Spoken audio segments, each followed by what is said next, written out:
Hello everyone, welcome back to my channel and welcome back to another video. আজকে শান্তিনিকেতনে আমাদের শেষ দিন, শেষ সকাল বলতে পারো। আজকেই আমরা চেক আউট করে যাব। তো সকালে উঠেই দেখো দেবায়ন কাকে নিয়ে এসেছে। ধরতে হবে খাপা।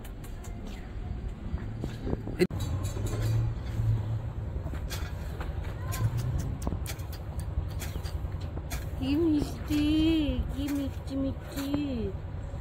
তোমাকে মনে আমি ধরতে পারছি না গো ঠিক করে। ও মা, এই চল ওকে নিয়ে।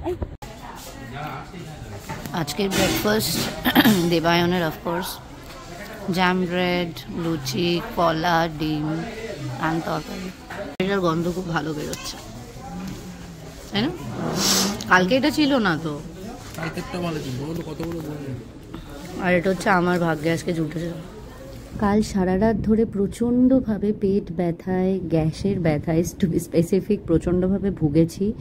ওই যে 4টা খেয়েছিলাম, 4টা খাওয়ার পর থেকেই আমার শরীরে এই অবস্থা। সেই জন্য সকালবেলা জল মুড়ির থেকে ভালো ব্রেকফাস্ট আর কিছু পাইনি। 11:30 অবধি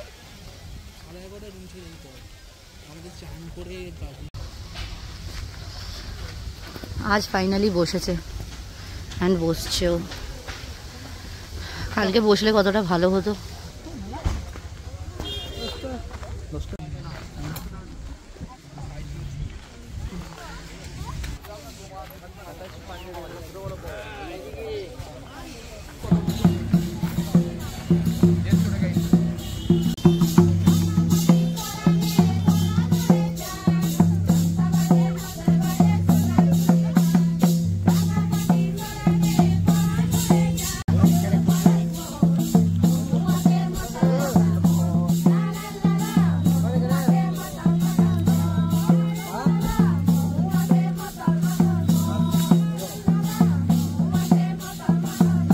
আজকে 2nd অফ জানুয়ারি আর এখন বাজে ঠিক, দাঁড়াও দেখি কটা, 12টা বাজতে 3। আর আমরা এখন চেক আউট করে যাচ্ছি। তবে এখনই যাব না, কারণ আমাদের সোনাঝুরি হাটটা ঘোরা হয়নি। যার জন্য সোনাঝুরি হাটটা ঘোরার জন্যই আমরা আমাদের ট্রেনের টাইমিংটা একটু দেরিতে রেখেছি। আমাদের ট্রেন হচ্ছে 5:30টার সময়, শহীদ এক্সপ্রেস বা কিছু একটা। এবার যাই হোক, সেই জন্যই এখন আপাতত চেক আউট করে ব্যাগটা এখানে হোটেলেই রেখে আমরা এখন সোনাঝুরিটা একটু ঘুরবো। বেশ কিছু জিনিস কেনার আছে মানে পছন্দ হয়েছে, কিনবো কি কিনবো না জানি না, তবে ওই আর কি ঘুরবো, দেখবো, ফটো তুলবো, তার জন্য এখন এই সময়টা রেখেছি। আর হ্যাঁ, লাঞ্চও করবো। তো আজকে কোথায় লাঞ্চ করবো না করবো দেখা যাক। তবে আজকে যেখানেই লাঞ্চ করি না কেন বেশি কিছু খাবো না, কারণ আমি কালকে সারাটা রাত ঘুমাতে পারিনি। বুকে পিঠে অসহ্যকর ব্যথা, প্রচণ্ডভাবে বদহজম জাতীয় কিছু একটা হয়ে গেছিলো কালকের ওই খুব সম্ভবত দই ফুচকাটা খাওয়ার জন্য। জানি না, ওটা খাওয়া একদমই ঠিক হয়নি। চাটফাট ভেবেছিলাম আজকে খাবো, একদমই খাবো না। তো সকালবেলা যার জন্যই জলমুড়ি খেলাম দেখলে। তো এখন চলো বেরোনো যাক, আর বেশি বক করবো না।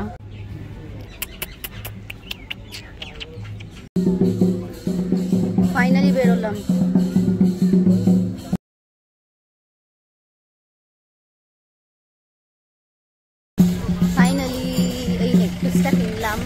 And মাথা চুলের কাটা। কোথায় যাচ্ছি? হ্যাঁ,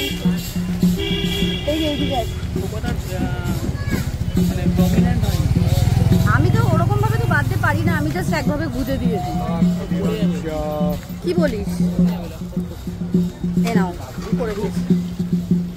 এখন যাচ্ছি আমরা পলাশবনি গ্রাম না কি বলছো, কোথাও দিন যাইনি, ওই জন্য।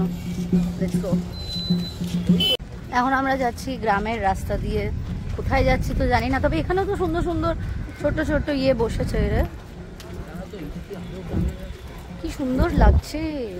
মানে ফাঁকা থাকলে যে কতটা ভালো লাগে, আই সুদিং লাগে, দেখলেই বোঝা যাচ্ছে। দেখো কি সুন্দর পেছনটা।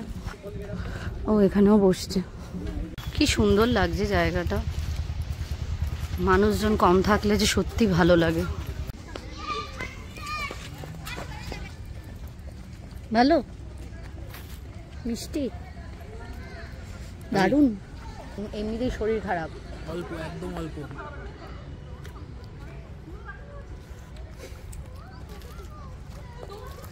ভাই কি খেতে ও মাই গড, এই আরেকটু দে।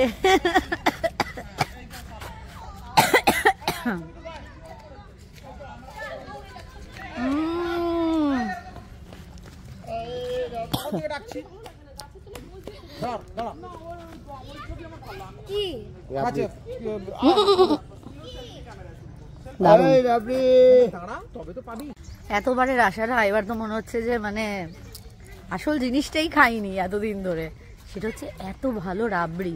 প্রথমবার যখন এসেছিলাম তখন দেবায়ন ওরা যে দই বিক্রি করে সাইকেলে করে, সেখান থেকে দই খেয়েছিল, কিন্তু দইটা নাকি মানে দইটা খাওয়ার পরে ওর একটু শরীর খারাপ হয়ে গেছিলো। ভাবলাম যেহেতু কিছু খেয়ে নেই আমি, সেই জন্য ভাবলাম যে ঠিক আছে খেয়ে দে, মানে ওকে বললাম যে নিয়ে দেখ কেমন কি, আমি একটু খাবো। এত ভালো লাগলো খেয়ে যে কি বলবো, এরপর থেকে তো মনে হচ্ছে রাবড়ির জন্যই আসতে হবে। এক্সপ্লোর, এটা হচ্ছে এন্ট্রান্স।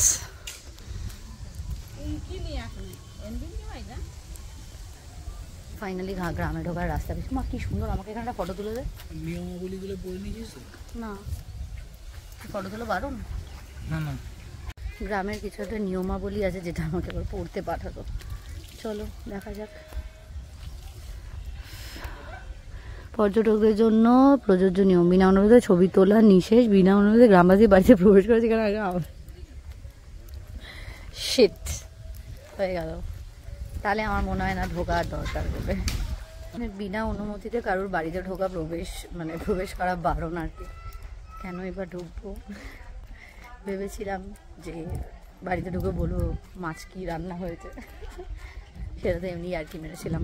যাই হোক, খুব সুন্দর, প্রত্যেকটা বাড়ির সামনে সুন্দর সুন্দর ফটো রয়েছে, মানে হাত দিয়ে তৈরি করা আর কি, মাটির, খুব সুন্দর আর্ট, খুবই সুন্দর। এখন ওই যেদিক দিয়ে ঢুকেছে সেদিক দিয়ে আর বেরোলাম না, এদিকে একটা মাঠ দেখতে পাচ্ছি, এখান দিয়ে বেরোনোর চেষ্টা করছি, বাট বেরোনো কি যাবে? যাবে না। ও তাহলে এই দিকটা দিয়ে বেরিয়ে যাই। এখান দিয়ে বেরোনো যাবে না, ওইটাই রাস্তা, একটাই রাস্তা। এখানে আসার পরে যে দুটো নতুন জায়গার কথা শুনেছিলাম, একটা হচ্ছে বনবিথির হেসেল আর একটা হচ্ছে দুই কন্যা। বনবিথির হেসেল তো যেদিন এসেছি সেদিনই খাওয়া হয়ে গেছে, কালকে চলে গেছিলাম বরিশালের রান্নাঘরে, আজকে যাচ্ছি দুই কন্যা।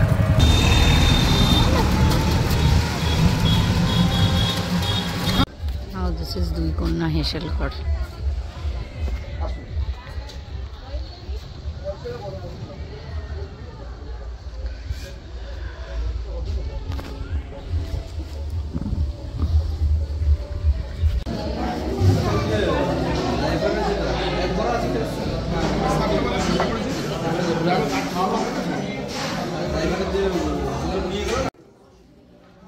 বেশ সুন্দর লাগছে কিন্তু আমার আজকের এখানকার অ্যাম্বিয়েন্সটা। যাই হোক, যেহেতু কালকে রাত্রিবেলা প্রচণ্ডভাবে বুকে পিঠে ব্যথার জন্য ভুগেছি, গ্যাসের ব্যথার জন্য ভুগেছি, সেই জন্য এই মুহূর্তে বেশি কিছু খাওয়ার ইচ্ছা যেরকম করছে না, সেরকমই পেটের মধ্যে যেন ছুঁচো দৌড়াচ্ছে, যার জন্য অর্ডার দিয়ে দিয়েছিলাম একদম মাছ থালি, যেটা একেবারেই পাতলা ছিল আর এত ভালো ছিল, ঘরোয়া রান্না ছিল যে কি বলবো। আমি তো দুই কন্যা হেসেল ঘর আর তার সাথে বনবিথির হেসেল ঘরের মধ্যে আমার তো পার্সোনালি সবচেয়ে বেশি ভালো লেগেছিল দুই কন্যা হেসেল ঘর। তোমরা যদি শান্তিনিকেতন আসছো তাহলে আমি তো তোমাদেরকে বলবো অন্তত একবার হলেও, একদিনের জন্য হলেও লাঞ্চ এখানে এসে করে যেও, তোমরা জাস্ট পাগল হয়ে যাবে। মানে ঘুরতে এসে ঘরোয়া রান্না কাকে বলে সেটা হয়তো দুই কন্যা হেসেল ঘরে এসেই বোঝা যাবে।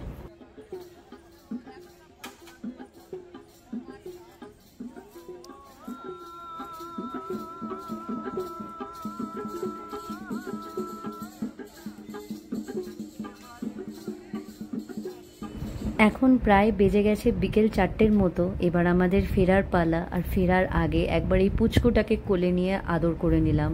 যেতে তো একদমই ইচ্ছা করছে না ওকে ছেড়ে, ইচ্ছা করছিল যেন ওকে নিয়েই ফিরি, কিন্তু কি করব বলো, ওর মা, ওর বড় হয়ে ওঠা সমস্ত কিছুই এখানে।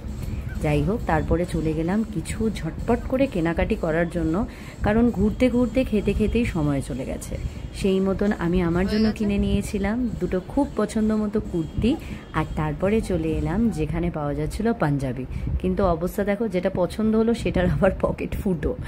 যাই হোক, তারপরে এটা তো নেওয়া হয়নি, তবে এটার অন্য আরেকটা পিস নিয়েছিলাম। ভাইয়ের জন্য বেশ কিছু শার্টস নিয়েছিলাম, নিয়ে দিয়ে এবার পালা স্টেশনের উদ্দেশ্যে। আমাদের দুদিনের বাসস্থানকে এখন বাই বাই বলতে চলেছি। সবই ঠিক আছে, টোটো এসে গেছে। আমাদের ট্রেন হচ্ছে 5:30টায়, এখন 4:20 বেজে গেছে, আর এখনই বেরিয়ে পড়বো। তবে বেরোনোর আগে পুচকুগুলোকে একবার দেখতে এসেছি, তবে দেখতে পাচ্ছি না, দেখা পাচ্ছি না। আবার এখন চটকাচটকি করতে গেলে অনেকটা লেট হয়ে যাবে, সেই জন্য আর যাবো না এখন। তো আপাতত চলো বেরোনো যাক। আমার শান্তিনিকেতন সিরিজ আজকে শেষ করলাম। জানি আপলোড করতে অনেকটা লেট হয়ে যাচ্ছে, কিন্তু কি করব বলো, সময়ের অভাবে করা হয়ে ওঠেনি। যাই হোক, ভিডিওটা ভালো লেগে থাকলে কিন্তু একটা ছোট্ট লাইক করে দিও, আর যদি কিছু বলার থাকে তাহলে অবশ্যই কমেন্ট করে জানিও। ভালো লেগে থাকলে একটা ছোট্ট সাবস্ক্রাইব করে দিও। দেখা হবে খুব তাড়াতাড়ি পরের একটা ভিডিওতে। সবাই খুব ভালো থেকো, সাবধানে থেকো।